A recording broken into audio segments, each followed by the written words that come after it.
few days ago, the New York City Council on Public Housing held its committee hearings on the preliminary budget of NYCHA.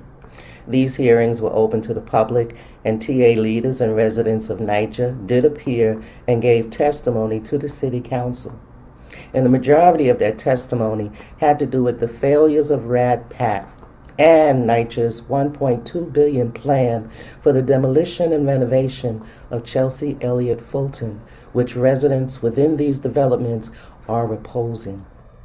But NYCHA made it clear during these hearings that this will be the first of many, and cited federal cuts by Trump as the reason, in addition to the already outstanding need for funding.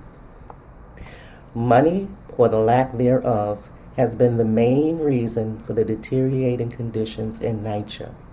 However, Chris Banks, who presides as the chair over these committee hearings, did not hesitate to make it known to NYCHA that it wasn't just a lack of money, but the mismanagement of that money.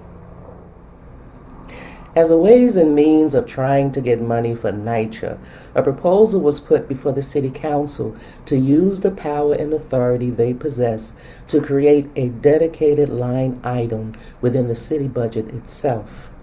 This would force inclusion within the city budget of New York, guaranteeing money for NYCHA, irregardless to who the mayor of the city happens to be. Reginald Bowman, the business agent of Ccop'S, laid out the reasons why this should be done. Wait for the green light, and you can begin with your testimony. Good afternoon. This is a statement to the New York City Council Public Housing Committee regarding the federal cuts to NYCHA and the need for dedicated city budget item line. Good afternoon, Chairman Banks and members of the committee. On behalf of the Citywide Council of Presidents, my name is Reginald Bowman, and I serve as the business manager for the Citywide Council of Presidents, representing more than 500,000 NYCHA residents across 335 developments citywide. Chairman Banks, we appreciate your continued leadership and advocacy for public housing residents, and we come before you today with urgency and a clear call to action. The recently proposed 14% cut in federal funding to NYCHA comes at a time when the authority is already facing a capital need exceeding $78 billion, according to NYCHA's 2023 fiscal needs assessment. This is not theoretical, this is structural disinvestment. Indeed, federal law under the U.S. Housing Act of 1937 established public housing as a federal responsibility, and regulations such as 24 CFR Part 990 govern operating subsidies meant to sustain developments. Yet federal appropriations have consistently fallen short of these obligations, leaving NYCHA underfunded by billions over decades. As a result, NYCHA receives less than 90% of its federally authorized operating subsidy in most years. We all know critical systems, heat, elevators, and plumbing continue to deteriorate. And as you've heard today, residents continue to endure conditions that in many cases fall below the standards outlined in HUD's Housing Quality Standards 24 CFR 703. Somebody called it today a white-collar ripoff. Therefore, Chairman Banks, this is where the city must step in, not as a temporary fix, but as a permanent partner. We, the Citywide Council of Presidents, are calling on the New York City Council to establish a dedicated baseline item in the city budget for NYCHA for both operating and capital support. This request is grounded not only in need, but in precedent and policy authority. Under the New York City, wrap it up in 30 seconds.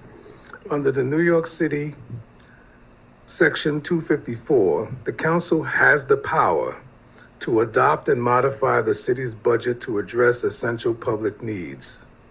Housing, particularly for over 500,000 low-income residents, meets and exceeds that threshold. Additionally, the city already supplements NYCHA through programs such as the NYCHA Operating Subsidy Support, the Mayor's Action Plan for Housing. But these are discretionary and inconsistent. What we want now is codified, guaranteed funding. A dedicated line item would stabilize NYCHA against unpredictable federal cuts, ensure compliance with federal habitability standards, strengthen workforce capacity and response times, and provide transparency and accountability in funding, which we haven't been getting much from NYCHA. Without this, we remain in a reactive posture, managing crisis instead of delivering sustainability. So, Chairman Banks, the residents of NYCHA, we the residents of NYCHA, are not invisible and we're not optional. We are seniors, families, veterans, and essential workers and economic anchor who uphold this city and continue to uphold this city through its most difficult times, from COVID-19 to today's affordability crisis to what we hear happening now all over the city. The question before us is simple as I wrap up. Will New York City match its values with investment? We therefore urge this committee under your leadership to take bold legislative and budgetary action to create a permanent NYCHA line item. Let this be the moment where the city affirms that public housing is not just a federal responsibility, but a New York City priority. Thank you, Chairman Banks, and we look forward to working with you to get this done. Thank you for your testimony. Ms. Torres?